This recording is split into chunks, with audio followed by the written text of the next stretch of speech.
And this week we're going to be in 2 Corinthians 12, 1 through 10. And it's a pretty famous passage. It's Paul talking about the thorn in the flesh. But if you notice, last week he talked about all the abuse he took in the flesh.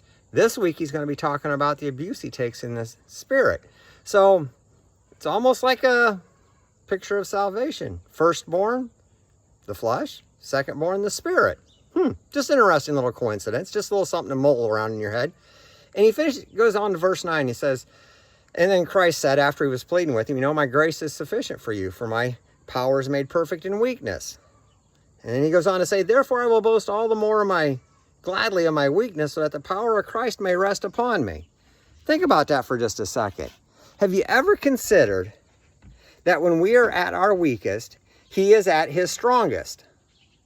So if you want the power of Christ, the Holy Spirit just reverberating through you, you're consciously aware of the Trinity all about you, doesn't it then stand to reason that maybe we should put less stock in our own personal strength and maybe pour our efforts into strengthening our spirit through study of the Word, through prayer, through worship, through sharing our faith?